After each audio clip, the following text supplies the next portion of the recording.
Welcome back. We move our attention towards our eastern border. Yes. And what has been happening there. It's a chronic case, isn't it? It's something like a chronic case, you may feel. Yet we feel that Bangladesh and its diplomats have failed to deliver. There is lack of robust diplomacy. I'm quoting it from somewhere. In fact, a former foreign minister, a legal eagle, has said on a television show in London that Bangladesh has no foreign policy. Would you agree? Well, to a good extent, yes, because I believe the kind of policy that we have had so far, foreign policy, that could have been or should be more dynamic. We should be more assertive, intellectually more assertive. We should go around trying to convince people, as we did in different capitals of the world. In different capitals of the world, and I'm referring to the kind of foreign policy that was there in Bangabandhu's time. And of course, to Sheikh Hasina's credit, I will say that she has so far, during her different terms in office, she has been able to maintain good relations with most countries in the world. But where the Rohingya situation is concerned, our foreign office should have been more proactive, and the government should also have taken measures not only to delegate our diplomats with responsibility for dissemination of a foreign policy in the different capitals of the world.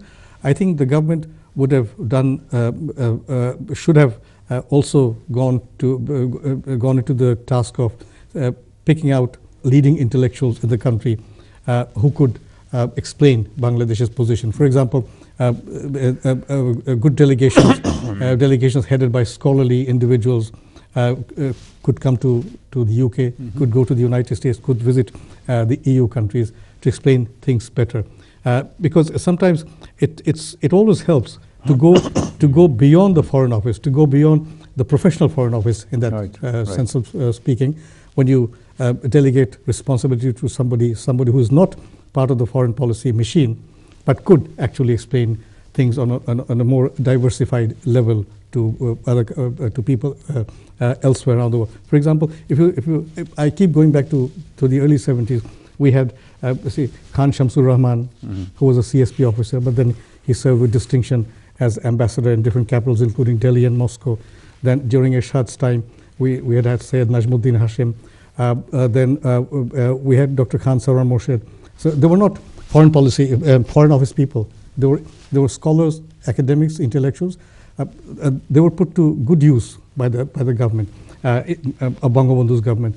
In the same way, we'll have the foreign policy machine, foreign ministry machine there, all right. But then we could also make use of these people, because at this time, in the face of this Rohingya crisis, we need all the support, all the intellectual inputs that we can bring into our policy.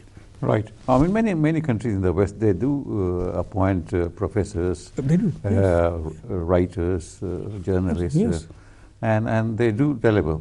Of course, they do. I mean, it's happening all the time around the world.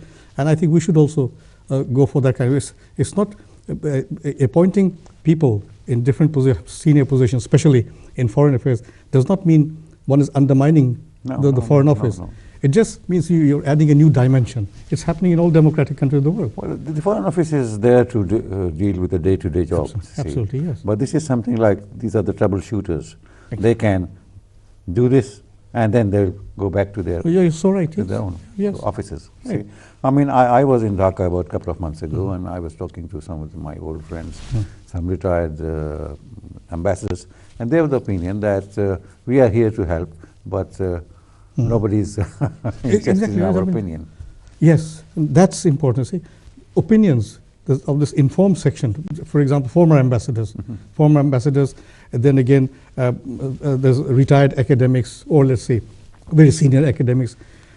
There could be a pool of these people who could always advise the government, who could always advise the Prime Minister. The Prime Minister could seek their advice, and that way, I think you have a broad range of policies to choose from, a broad range of strategies to decide upon. So that will give more of an intellectual dimension to a country's politics. And if we do that, fine. If we don't do that, you sort of fall into kind of lethargy, which does not help anyone. But in Delhi, we have a very distinguished ambassador. He's been there for quite some time. Syed Neaz Ahmad. Oh, yes. No, he's But India is not on our side, India, yes. particularly in this case. Yes, I think India is not on our side. Neither have they said that they are not. They're against us. But then That is their diplomacy. I mean, this whole question of geopolitics comes in. See, Right. and we are our government is our country is very friendly with Russia, with China, with India. But then they also have their own geopolitical interests in Myanmar. So they are not willing. They have their own interests, and naturally, in foreign policy, it is a nation's enlightened self-interest, as has been put across so many times. That works. I believe that's what they're doing. But then, that should not be any reason for us to We have come to feel the depressed. end of the show, sir. Yes. And I would like you to say one sentence. How do you see things for Bangladesh in next 10, 20, 30 years? Well, I'm basically a very optimistic person. See, I believe in my country. I've always believed that even when things go wrong, even when it's very dark, there's always light at the end of the tunnel. So the future generation, I bank on them very much. They're very intelligent group. And if we give them the opportunities, if we give them proper leadership, enlightened leadership, we have a bright future. Thank you very much, sir. It was a pleasure and an honor. My pleasure. Thank you. Thank you. Thank you, viewers, for being with us, and we hope that you've enjoyed the show as much as we have. Normally, I sign off with saying, see you next week, but you will have the Ramadan break. I will have the Ramadan break. Wish you a very blessed month. Enjoy yourself.